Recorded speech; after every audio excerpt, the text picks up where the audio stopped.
And I said, what do you mean? He said, when you work in the public service, how is it that you cannot take a little out of the public service?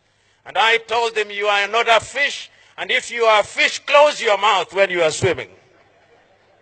And he also told me, how can you be tethered around a tree and you do not graze on the grass that is around there? I said, you are not a cow, and even if you are, remember that the grass does not belong to you.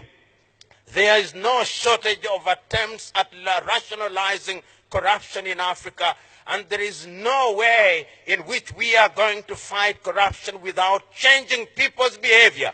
My prescription is that we must realize that those who engage in corruption belong to a different cadre of people, and that they must never be owned.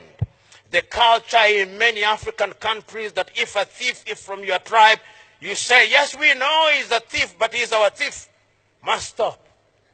This ownership of thieves, because they come from our ethnic groups, or they come from our social class, or they come from our religious circle, is one of the things that undermines the fight against corruption in many parts of Africa.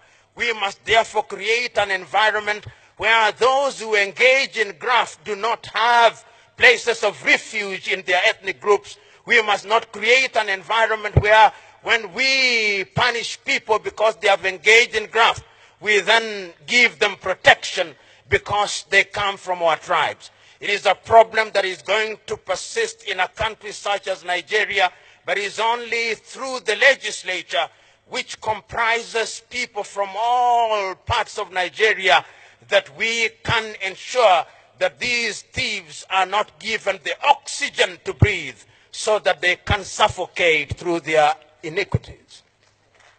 Ladies and gentlemen, the fight against corruption is one which one can talk about for a long time. But when one is speaking in the presence of the Vice President of the Federal Republic of Nigeria, one ought to measure one's words. One only ought to say the things that ought to be said. And therefore, as I draw to the conclusion of my presentation, there are a number of things that I think are critical in the fight against corruption in the manner that it has been demonstrated in different parts of the world. The first thing that we must do is that we must strengthen institutions. Institutions are at the very heart of the sustained fight against corruption. Your President, His Excellency Muhammadu Buhari, is on the right path. He has given us a clarion call. He is now recognized the world over as one of the chief fighters against corruption. But I can tell you that no matter how well-intentioned he is not going to succeed unless you support him as the legislators. He is not going to succeed unless the institutions are strengthened. And in any event, the maximum he can stay in office is 2 terms. And let me tell you one thing about those who engage in graft. They have the patience that is amazing. If they can sleep quietly for 8 years, only to emerge as greater monsters in the 9th year. And therefore, what we must do is to create institutions that defy time. Those institutions must be institutions that are recognized by the law. If it is the institution of parliament, it must stay strong. If it is the institution of the judiciary, it must be purged of the men and women who engage in graft. If it is the institution of the executive, it must be strengthened. If it is the EFCC, it must be strengthened. If it is the civil society, it must be strengthened. It is only institutions that defy time that will ensure that we succeed in the fight against corruption. The second thing that we must do is that we must have a raft of laws which ensure that those who want to do things that are detrimental to the society are punished, and punished swiftly in accordance with the law, and they are not allowed to be unleashed to the unsuspecting public. And I am happy to note that our representatives from Europe are here. For a long time, Africans who stole from Africa had safe havens in Europe. It is my joy that even Europe now is beginning to close the doors. Under the World Bank, we have mutual legal assistance if we can ensure that those avenues are closed so that they cannot keep their money away. What amazes me is that these individuals kept their ill-gotten wealth in numbered accounts. Not their wives, not their husbands knew. So that when they died, this money was enjoyed by other civilizations.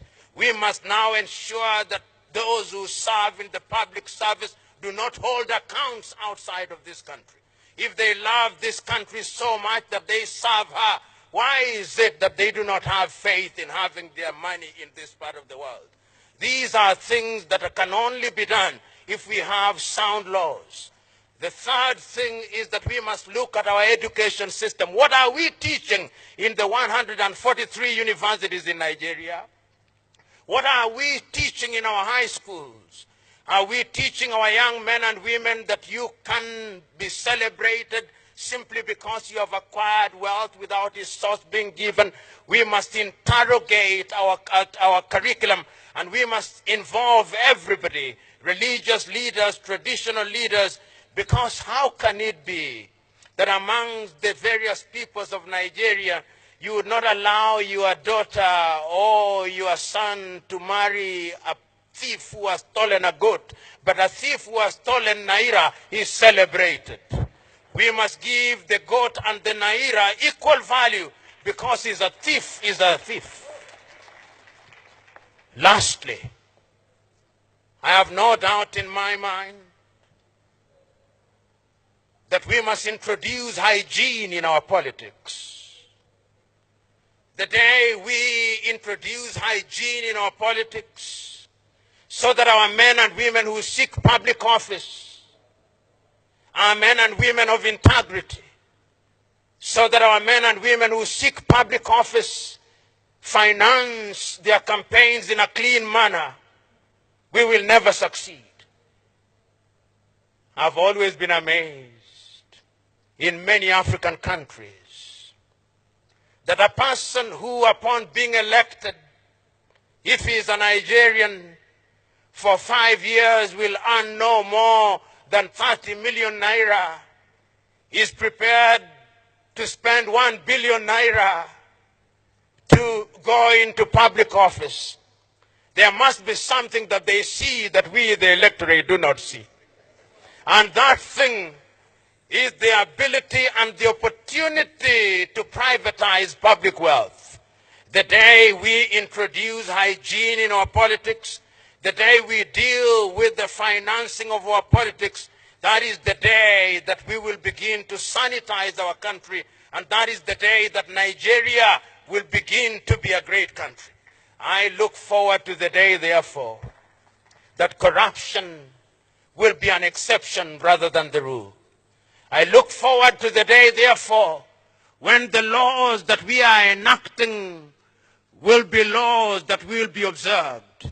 I look forward to the day, therefore, when we will have created an environment where we can prevent corruption. I look forward to the day, therefore, when national honors in Nigeria will be given to men and women who deserve it, not those who have bought them. I look forward to the day, therefore, when our young men and women in institutions of higher learning will have as their natural instinct the instinct to do good. I look forward to the day, therefore, when the EFCC may be abolished because there are no more corrupt Nigerians.